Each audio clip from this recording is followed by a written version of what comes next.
بسم اللہ الرحمن الرحیم اقرأ بسم ربک الذی خلق خلق الانسان من علق.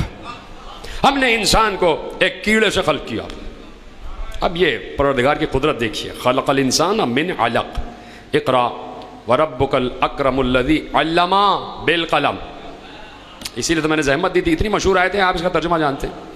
اقرأ بسم ربک الذی خلق خلق الانسان من علق. اقرأ وربک الاکرم الذی علم بالقلم علم الانسان ما لم یعلم.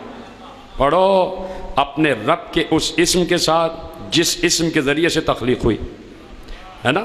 ہم نے انسان کو کیڑے سے خلق کیا. پڑھو اپنے رب کے اقرأ وربک الاکرم الذی. پڑھو اس رب کے ذریعے جس رب نے قلم کے ذریعے علم دیا. جیتے رہیں، سلامت رہیں. قلم کے ذریعے علم دیا. علم الانسان ما لم یعلم.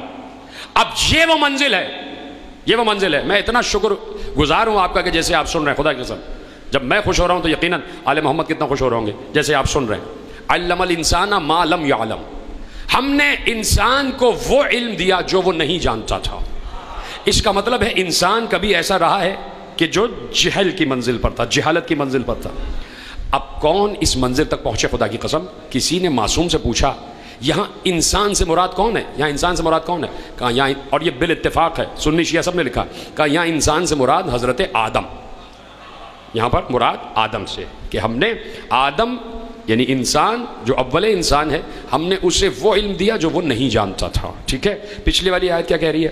ہم نے آدم کو علم دیا قلم کے ذریعے. ہم نے آدم کو علم دیا قلم کے ذریعے. اقرأ وربک الاکرم الذی علم بالقلم. ہم نے انسان کو علم دیا قلم کے ذریعے. آدم کو کون سا علم دیا تھا؟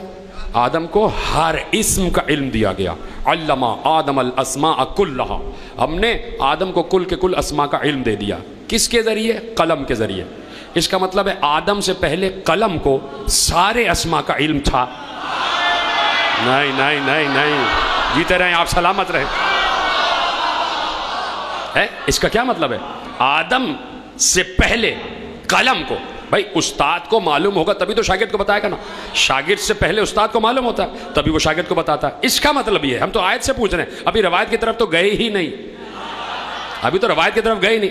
آیت کیا کہہ رہی ہے کہ بھائی ہم نے آدم کو قلم کے ذریعے علم دیا، اور علم بھی اتنا عظیم کہ کل کے کل اسماء کا علم دے دیا. اس کا مطلب ہے آدم سے پہلے قلم کے پاس سارے کے سارے اسماء کا علم موجود تھا، تبھی تو آدم کو سارے اسماء کا علم قلم نے دے دیا. قلم اتنا عظیم ہے کہ جس کے پاس براہ راست، اب پوچھا جائے نا آدم کو علم دیا قلم نے، تو قلم کو علم کس نے دیا؟ قلم کو علم کس نے دیا؟ اللہ نے فوراً سورہ رحمان میں کہا الرحمن علم القرآن. قلم کو براہ راست رحمان نے علم دیا.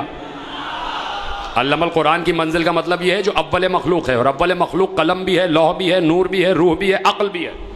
سمجھیں اس بات کو. اب آدم کو علم ملا قلم کے ذریعے. قلم کے پاس وہ سارا علم جو آدم تک منتقل ہونا تھا. قلم کو علم دینے والا براہ راست خالق قلم. اب بات واضح ہو گئی، ایکویشن پوری ہو گئی. اب صرف ایک چیز ریزالو کرنا رہ گیا ہے، اور وہ یہ کہ قلم کون ہے. ساری ایکویشن حل ہو گئی. آدم کے پاس علم نہیں تھا، ہم نے آدم کو وہ سارا علم دے دیا جو وہ نہیں جانتے تھے، اور آدم کو ہم نے علم دیا کل کے کل اسماء کا، اور وہ تمام اسماء کا علم دیا ہم نے قلم کے ذریعے. یہاں تک ایکویشن سالو ہو گئی. اب صرف نتیجہ یہ لانا ہے. ایکویشن اس وقت مکمل سالو ہو جائے گی جب ہمیں یہ معلوم ہو جائے قلم کون ہے. اور دیکھیے ہم کسی اور کی بات پر یقین نہیں کریں گے جب تک خود مصطفیٰ ہمیں نہ بتا دے کہ قلم کون ہے. اس لیے کہ یہ آیتیں بھی مصطفیٰ پر نازل ہوئی ہیں. نون والقلم، نون والقلم. مجھے نون کی قسم، مجھے قلم کی قسم. اے مصطفیٰ بتائیے نا کہ نون کون ہے اور قلم کون ہے. تو مصطفیٰ کے چھٹے صادق وارث نے کہا سنو کیا پوچھ رہے ہو کہ نون کون ہے اور قلم کون ہے. سنو، نون مصطفیٰ، قلم مرتضیٰ. جیتے رہیں آپ.